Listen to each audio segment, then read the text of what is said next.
എല്ലാവർക്കും നമസ്കാരം. ഇന്ന് നമുക്ക് നമ്മുടെ അപ്പത്തിൻ്റെ കൂടെയും ചപ്പാത്തിയുടെ കൂടെയൊക്കെ കഴിക്കാൻ പറ്റും നല്ല ടേസ്റ്റി ആയിട്ടുള്ള ഒരു മുട്ട സ്റ്റൂവിൻ്റെ റെസിപ്പി നോക്കാമേ. നമുക്ക് കാണാം എങ്ങനെയാണിത് ഞാൻ റെഡിയാക്കിയത്. മുട്ട സ്റ്റൂ റെഡിയാക്കുന്നതിനായിട്ട് ഒരു 6 മുട്ട ഞാൻ പുഴുങ്ങാനായിട്ട് വെള്ളത്തിലേക്ക് ഇട്ടിട്ടുണ്ട്. അതവിടെ ഇരുന്ന് പുഴുങ്ങിട്ട് ഈ ഒരു സമയം കൊണ്ട് നമുക്ക് ഇതിനായിട്ട് കുറച്ച് തേങ്ങാപ്പാലൊന്ന് എടുക്കണം. അതിനായിട്ട് ഞാൻ 1 കപ്പ് തേങ്ങയാണ് എടുത്തിരിക്കുന്നത്. ഫ്രഷ് ആയിട്ടുള്ള തേങ്ങയാണിത്. ഇതൊരു മിക്സിയുടെ ജാറിലേക്ക് ഇട്ട് കൊടുത്ത് 1/2 കപ്പ് വെള്ളം കൂടെ ഒഴിച്ചിട്ട് ഇതിനെ മിക്സിയിലൊന്ന് കറക്കി എടുത്തിട്ട് ഒരു അരപ്പയിലേക്ക് ഇട്ടിട്ട് ഇതിന് തേങ്ങാപ്പാലൊന്ന് പിഴിഞ്ഞെടുക്കാം. ഇപ്പം ഞാനിത് പിഴിഞ്ഞെടുത്തിട്ടുണ്ട്. ഇതിനെ ഒന്ന് മാറ്റി വെച്ചിട്ട് വീണ്ടും നമുക്ക് ഈ ഒരു സെയിം തേങ്ങ തന്നെ മിക്സിയുടെ ജാറിലേക്ക് ആക്കി കൊടുത്തിട്ട് ഒരു 1/2 കപ്പ് വെള്ളം കൂടി ചേർത്തിട്ട് വീണ്ടും ഒന്ന് കറക്കിയെടുക്കാം. ഇനി ഇത് വേറൊരു പാത്രത്തിലേക്ക് ആക്കിയിട്ട് നമുക്ക് ഇതിൻ്റെ തേങ്ങയുടെ പാലും കൂടി ഒന്ന് പിഴിഞ്ഞെടുക്കാം. അപ്പോൾ തേങ്ങയുടെ 1-ാം പാലും 2-ാം പാലും റെഡി ആയിട്ടുണ്ട്. ഇതിനെ നമുക്ക് സൈഡിലേക്കൊന്ന് മാറ്റി വെക്കാം. ഇനി ഞാനൊരു പാൻ ഗ്യാസിലേക്ക് വെച്ചിട്ടുണ്ട്. അതിലേക്ക് 1 ടേബിൾ സ്പൂൺ വെളിച്ചെണ്ണ ഒഴിച്ചു കൊടുത്തിട്ടുണ്ട്. ഇനി ഇതിലേക്ക് വെളിച്ചെണ്ണ ചൂടായി വരുന്ന സമയത്ത് കുറച്ച് ഇഞ്ചി ഞാൻ ചെറുതായിട്ടൊന്ന് ചോപ്പ് ചെയ്ത് ചേർത്ത് കൊടുക്കുന്നുണ്ട്.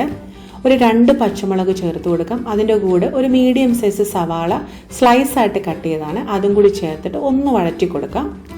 ഇതൊന്ന് വഴണ്ട് വരുന്ന സമയത്ത് ഇതിലേക്ക് 2 മീഡിയം സൈസ് ഉരുളക്കിഴങ്ങ് ക്യൂബ്സ് ആയിട്ട് കട്ട് ചെയ്തതും കൂടി ചേർത്ത് കൊടുക്കുന്നുണ്ട്. ഞാൻ മുട്ട സ്റ്റൂവിനകത്ത് എപ്പോഴും ഉരുളക്കിഴങ്ങ് കൂടി ചേർത്ത് കൊടുക്കാറുണ്ട്. അപ്പോൾ ഉരുളക്കിഴങ്ങും മുട്ടയും കൂടി ചേർക്കുമ്പോൾ നല്ലൊരു ടേസ്റ്റാണ്. ഇതിന് കൂടെ കുറച്ച് കറിവേപ്പിലയും കൂടി ചേർത്ത് കൊടുക്കുന്നുണ്ട്. എന്നിട്ട് നന്നായിട്ടൊന്ന് വഴറ്റി കൊടുക്കാം. ഇതിനിടയിൽ ഞാൻ കുറച്ച് ഉപ്പും കുറച്ച് മഞ്ഞൾപ്പൊടിയും കൂടി ചേർത്ത് കൊടുക്കുന്നുണ്ട്. എന്നിട്ട് ഇതിനെ ഒരു 2-3 മിനിറ്റ് ഈ ഓയിലിൽ നന്നായിട്ട് വഴറ്റിയെടുക്കാം. വഴറ്റിയെടുത്തതിന് ശേഷം ഇതിലേക്ക് ഉരുളക്കിഴങ്ങ് വേകുന്നതിന് ആവശ്യമുള്ള വെള്ളം കൂടി ചേർത്ത് കൊടുക്കാം.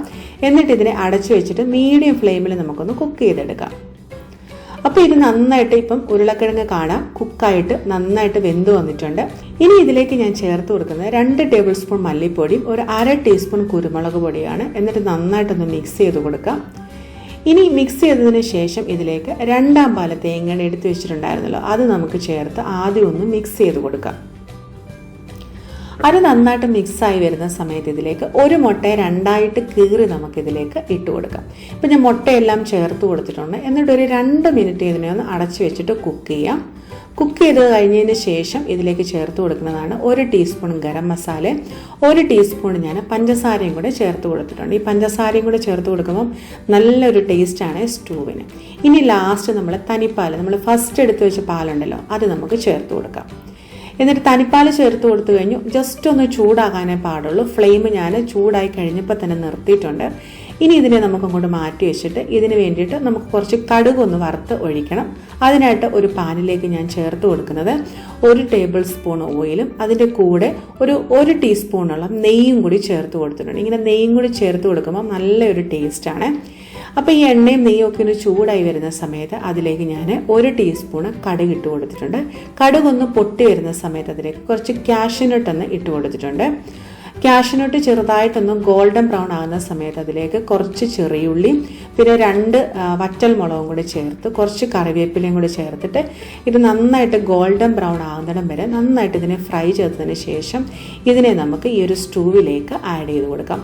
എന്നിട്ടൊരു 5 മിനിറ്റ് ഇതിനെ ഒന്ന് അടച്ചു വെച്ചേക്കാം.